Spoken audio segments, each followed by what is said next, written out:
അതിരപ്പള്ളിയിലെ ആനരക്ഷാ ദൗത്യം പൂർണ്ണ വിജയമെന്ന് പറയാറായിട്ടില്ല എന്ന് ഡോക്ടർ അരുൺ സക്കറിയ.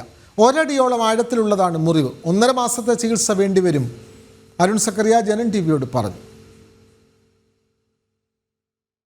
മസ്തകത്തിൽ ഗുരുതരമായി പരിക്കേറ്റ ആനയെ മയക്കുവെടി വെച്ച് പെരുമ്പാവൂർ അഭയാരണ്യത്തിൽ എത്തിച്ചതടക്കമുള്ള നടപടികൾ ആ ദൗത്യം അതുവരെ ഒരു വിജയകരമായി പൂർത്തിയാക്കുന്നതിന് നേതൃത്വം നൽകി ആനയുടെ ചികിത്സയ്ക്ക് ഇനിയുള്ള ചികിത്സക്കെല്ലാം നേതൃത്വം നൽകുന്ന ഡോക്ടർ അരുൺ സക്കറിയാണ് അത് നമ്മളോടൊപ്പം ഉള്ളത്. ഈ സാർ ഇതുവരെയുള്ള ചികിത്സ കാര്യങ്ങളൊക്കെ വിലയിരുത്തുമ്പോൾ ഇപ്പോൾ പരിക്ക് അങ്ങ് കൂടുതൽ പരിശോധിച്ച സാഹചര്യത്തിൽ എങ്ങനെയാണ് അത് വിലയിരുത്താൻ കഴിയുന്നത്? ആ ഒരു പരിക്കിൻ്റെ ഒരു സാഹചര്യങ്ങളെല്ലാം ഇതെന്ന് പറഞ്ഞാൽ പരിക്ക് നമ്മൾ വേറൊരു ആനയായിട്ടുള്ള ഏറ്റുമുട്ടലുണ്ടായ വൂണ്ടായിട്ട് തന്നെയാണ് നമുക്ക് തോന്നുന്നത്. അപ്പം നമ്മൾ ഇത് തുടക്കത്തിൽ തന്നെ നിന്ന സമയത്ത് തന്നെ നമ്മളൊരു ട്രീറ്റ്മെൻറ്റ് റെജിം ഉണ്ടാക്കിയിട്ട് നമ്മളൊരു 1 ടൈം ട്രീറ്റ്മെൻറ്റ് കൊടുത്തിരുന്നു.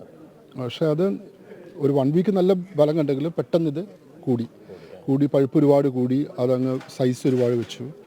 അപ്പോൾ അത് വെച്ച് ഇതിലെ പഴുപ്പെല്ലാം രക്തത്തിൽ കയറുമ്പോഴുള്ള ഒരുപാട് പ്രശ്നങ്ങളുണ്ട്. ആ പ്രശ്നങ്ങളൊക്കെ സ്റ്റാർട്ട് ചെയ്തു. ആനിമൽ ക്ഷീണിച്ചു. ഈ സമയത്ത് നമുക്ക് വേറെ ഓപ്ഷൻസ് ഇല്ല. ഗവൺമെൻറ് തീരുമാനിച്ചു ആനിമലിനെ പിടിച്ചിട്ട് ഒരു ട്രീറ്റ്മെൻറ്റ് കൊടുക്കുക, ഒരു ജീവൻ രക്ഷിക്കാൻ വേണ്ടിയിട്ട് ഒരു ട്രീറ്റ്മെൻറ്റ് കൊടുക്കുക.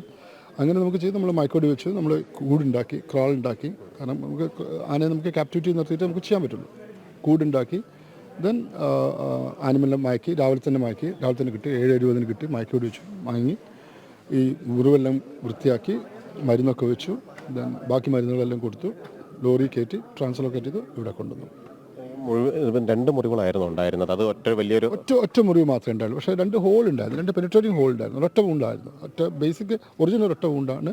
പക്ഷേ 2 ചെറിയ 2 ഹോൾസ് പോലെ ഉണ്ട്, കൊമ്പിൻ്റെ ഹോൾസ് പോലെ ഉണ്ട്. 1.5 മാസം നീളുന്ന ഒരു ചികിത്സയല്ലേ ഇപ്പോൾ നമ്മൾ? അപ്പോൾ അങ്ങനെയാണ്. ഇപ്പോൾ നമ്മളിപ്പോൾ കംപ്ലീറ്റ് നമ്മൾ വിശദമായിട്ട് നമ്മൾ പരിശോധിച്ചു. വൂണ്ട് എന്താണ് അതിൻ്റെ കണ്ടീഷൻസ് നോക്കി. അപ്പോൾ അതിൽ നമുക്കറിയാം.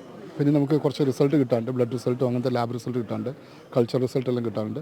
അത് കഴിഞ്ഞിട്ട് നമ്മൾ കുറച്ചുകൂടെ ഇൻറ്റൻസീവ് ആയിട്ടുള്ള ഒരു ട്രീറ്റ്മെൻറ്റ് നമ്മൾ തീരുമാനിക്കും. ദൗത്യം പൂർണ്ണമായും അല്ലെങ്കിൽ ഇതുവരെ സക്സസ്ഫുൾ ആണെന്ന് നമുക്ക് പറയാൻ പറ്റുള്ളൂ. കാരണം മുറിവ് വളരെ സീരിയസ് ആയിട്ടുള്ള മുറിവാണ്. അപ്പോൾ അതെങ്ങനെ നമുക്കത് റെസ്പോണ്ട് ചെയ്യുന്നുള്ളത് നമുക്ക് കണ്ടറിഞ്ഞേ പറ്റുള്ളൂ. സാധാരണ നിലയിൽ ഈ ഏറ്റുമുട്ടലുകൾ പതിവാണെന്നാണല്ലോ സാർ പറഞ്ഞല്ലേ? തീർച്ചയായിട്ടും ഒരുപാട് സ്ഥലങ്ങളിൽ ഏറ്റുമുട്ടൽ കോമൺ ആയിട്ട് നടക്കുന്നതാണ്. ഇതെന്ന് പറഞ്ഞൊരു പ്രകൃതിയുടെ വഴിയാണ്. കാരണം 2 കൊമ്പനാനകൾ ഏറ്റുമുട്ടും, ചിലത് ചാവും, ചിലത് ഇഞ്ചുറി ഉണ്ടാവും. അപ്പോൾ അങ്ങനെയുള്ള ആനകൾ മാത്രമാണ് പിന്നെ മീറ്റിങ്ങിന് വരുന്നത്. ഇപ്പോഴത്തെ ഒരു സ്ഥിതി എങ്ങനെയാണ്? അതിന് മയക്കം വിട്ടു ഉണരുന്നുണ്ട്. അത് പക്ഷേ സാർ പറഞ്ഞ പോലെ അതിന് ഇടിച്ച് ഒന്നും ചെയ്യാനുള്ള ശ്രമങ്ങളൊന്നും നടത്തുന്നുമില്ല കൂടിലേക്ക്. അത് എന്താണ്? അല്ല, ചെറിയൊരു സെഡേഷൻ ഉണ്ടാവും. നിങ്ങൾക്ക് അറിയാലോ, ഒരു അനസ്തീഷ്യ കഴിഞ്ഞ ഒരാൾ എങ്ങനെയാണ് ഉണ്ടാവുക, അതേ സെയിം കണ്ടീഷൻ തന്നെയാണ്. അത് കംപ്ലീറ്റ് അതിൻ്റെ മെറ്റബോളൈസ് ചെയ്ത് മരുന്നെല്ലാം മെറ്റബോളൈസ് ചെയ്ത് പോകണം. അതിന് കുറച്ച് സമയം എടുക്കും. അതുവരെ ആനിമൽ ചെറിയൊരു മയക്കം ഉണ്ടാവും. ഡോക്ടർമാരുടെ സംഘമാണ് ഡോക്ടർ ഇനിയുള്ള കാര്യങ്ങൾ? 8 പേരാണ് ഇന്നത്തെ ഓപ്പറേഷൻ ഉണ്ടായിരുന്നത്. ഞാനടക്കം 8 പേരാണ് ഉണ്ടായിരുന്നത്. ദെൻ ഇവിടുത്തെ ഒരു ഡോക്ടർ ഉണ്ടാവും, പിന്നെ നമ്മളൊരു എക്സ്പെർട്ട് പാനൽ ഉണ്ടാവും. നമ്മളിടയ്ക്ക് കൂടിയിട്ട് തീരുമാനിക്കും.